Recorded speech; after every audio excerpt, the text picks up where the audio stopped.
Assalamualaikum warahmatullahi wabarakatuh. Selamat pagi anak-anak. Bagaimana kabarnya hari ini? Semoga anak-anak selalu diberikan kesehatan dan selalu patuhi protokol kesehatan ya.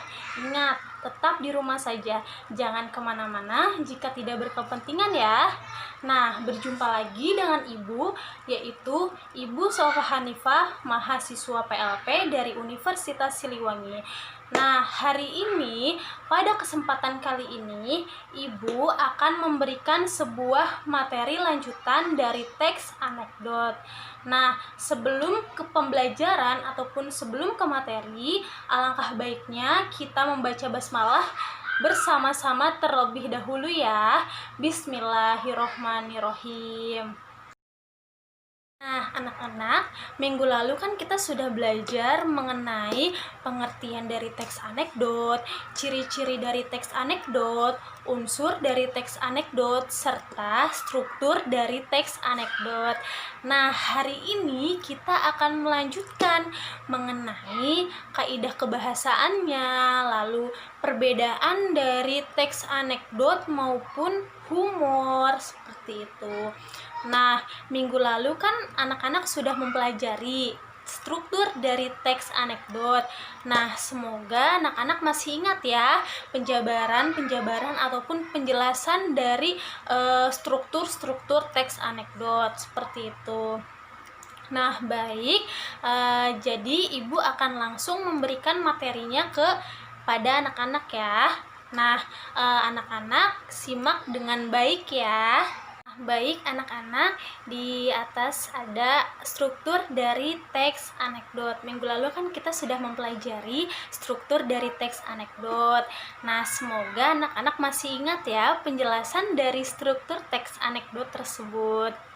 Anak-anak, selanjutnya ada kaidah kebahasaan dari teks anekdot. Langsung saja ya. Yang ke-1, memakai waktu lampau. Nah, maksudnya itu adalah menggunakan kalimat yang menyatakan peristiwa masa lalu. Nah, yang kedua, memakai konjungsi ataupun kata penghubung. Nah, kata penghubungnya itu yang menyatakan hubungan waktu seperti akhirnya, kemudian, lalu. Nah, seperti itu. Nah, yang ketiga, memakai pernyataan yang retoris. Nah, maksudnya apa sih retoris itu? Jadi, retoris itu kalimat pertanyaan yang tidak membutuhkan jawaban. Nah, contohnya seperti ini. Misalnya, ibu bertanya kepada anak-anak di ruang kelas 10 IPS 1. Seperti ini. Apakah di ruangan ini anak-anak sedang belajar semua?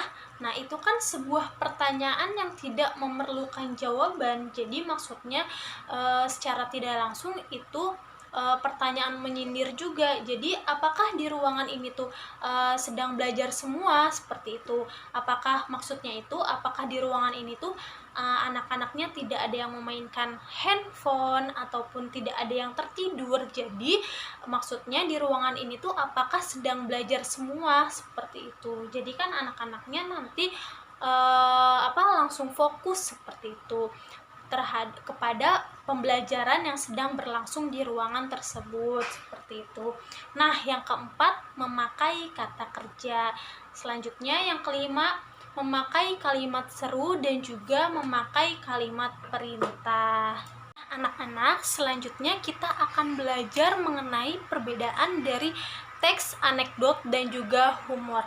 Nah, sebagian orang ini kan sering berpendapat bahwa teks anekdot dan juga humor itu adalah sama karena memiliki ciri-ciri yang sama, seperti teksnya itu bersifat lucu, menggelitik, dan juga jenaka, seperti itu.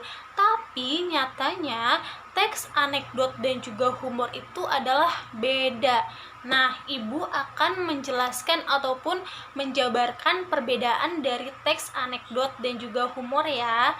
Nah, anak-anak, ini perbedaan anekdot dan juga humor. Nah, anekdot itu dari peristiwa nyata, sedangkan humor rekaan. Lalu, isinya itu kalau anekdot, masalah terkait tokoh publik atau yang menyangkut orang banyak. Sedangkan humor adalah masalah kehidupan sehari-hari atau umum. Nah, fungsi komunikasinya, anekdot menyampaikan kritik atau sindiran. Sedangkan humor itu menghibur. Makna dari anekdot itu ada maknanya atau ada pesan tersirat, sedangkan humor tidak ada makna atau pesan tersirat. Nah, bentuknya itu anekdot memiliki struktur, sedangkan humor itu bebas.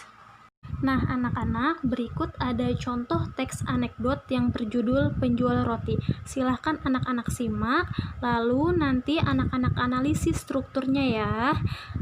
Itu adalah tugas untuk kalian. Silahkan analisis struktur dari contoh teks tersebut. Anak-anak, alhamdulillah untuk hari ini pembelajaran mengenai materi teks anekdot sudah selesai. Nah, semoga apa yang Ibu sampaikan bisa dimengerti ataupun disimak baik-baik oleh kalian ya. Tapi jika ada yang belum dipahami ataupun ada yang ingin ditanyakan dari kalian, bisa ditanyakan melalui komentar di e-learning. Nah, mungkin cukup sekian yang Ibu sampaikan. Kita akan berjumpa lagi di minggu depan. Nah, kurang lebihnya mohon maaf. Wassalamualaikum warahmatullahi wabarakatuh.